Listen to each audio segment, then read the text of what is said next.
Hello, friends. Welcome to ThinkerViews podcasts, where we share our book reviews with you. Children's books are all-time favorite genre for us here at ThinkerViews. Writing imaginative stories for young minds that also provide edutainment is a tricky treat to make, and we are always exploring for new authors and adventures in this arena. Recently, we came across the Brightstorm series by author Vashti Hardy that features young twins who live in a world full of adventures and exploration. And so here we are sharing our views and reviews with you on the first book of the series called Brightstorm. Let's take a look at the cover page of this book. The cover page of this book is designed to convey the adventurous spirit of the book. In bright colors that will appeal to young readers, we see a skyship, sort of a floating ship that has an enormous balloon at top to help it fly. Across the skyline of a city, a pair of young children are watching it with upturned faces, while a beautiful bird is venturing to it with open, unfolded wings. In the background, the windows of a cityscape show light and warmth of people enjoying quiet time indoors. An attractive cover page that will catch an eye of any browser. The storyline goes something like this. Twins Arthur and Modi are a pair of bright, intelligent children who have inherited their parents' love for exploration. They live in the Brightstorm house in city of Lontown, where exploring the far land is quite a lucrative and prestigious way of life. We meet them as they receive news of their father Ernest Brightstorm's expedition to reach the South Polaris, the southernmost point on the compass in their world.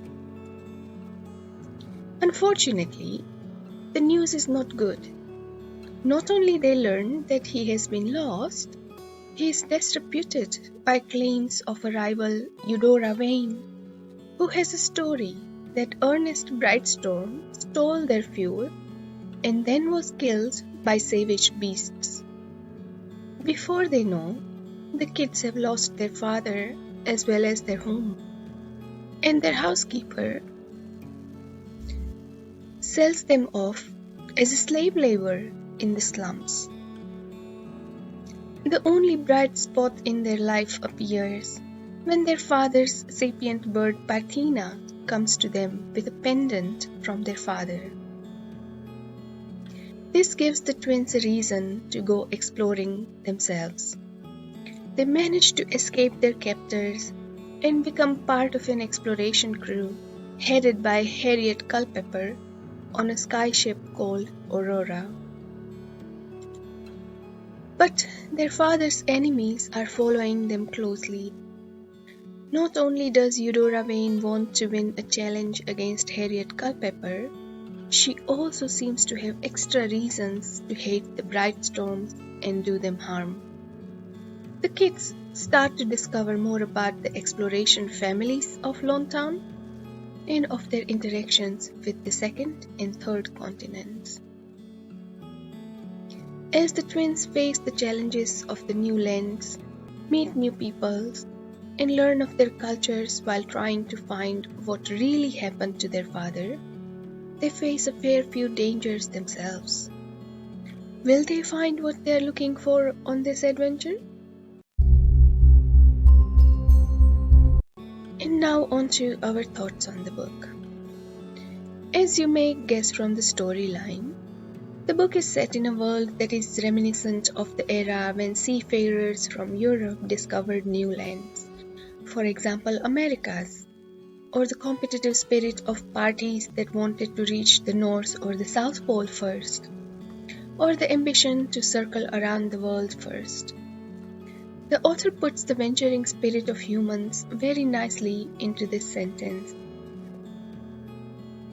Expeditions are all a matter of motivation. My dream is to be the first to lay my feet where no human in this world has ever reached before, quite simply to see if I can. The city Lone Town reminded me of London, not only in physical setup, but also in its families divided in old and new explorers, and the institution of the Geological Society. Also the self-absorption with which they are on the first continent, and the rest are named second and third continents.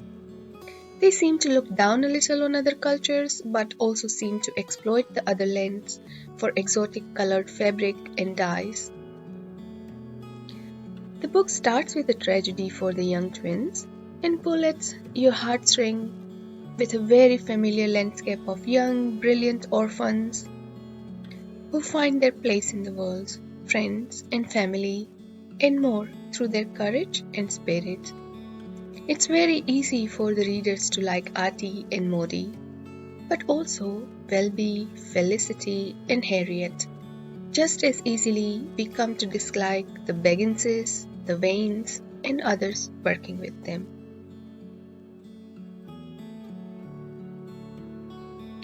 The author combines our means of travel through water and sky and gives us a skyship, an inventive hybrid ship that sails in the sky.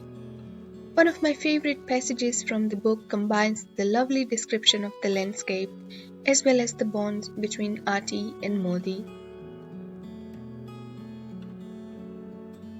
They edged their way down the small rope ladder used for maintenance, crawled along the edge of the wing, then sat and swung their legs around so they dangled below.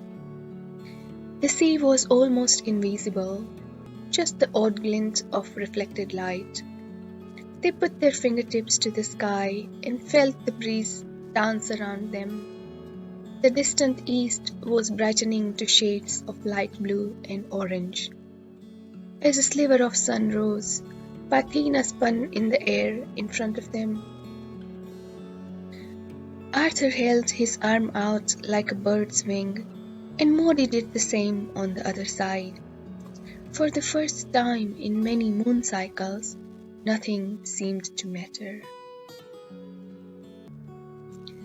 The book shows us how the twins realize that life will be full of choices, and some of them will be more difficult than others. Once you decide to leave the comfort of the known, then only can you discover the beauty so far unknown to you. Fear kills more dreams than failure ever will. You can be comfortable or courageous, never both at once. So in summary, a book taking us on the start of adventurous journey of twins searching for the lost reputation and honor of their name and family, while finding the spirit of exploration within themselves. ThinkerViews rating is at around 7.5 stars out of 10.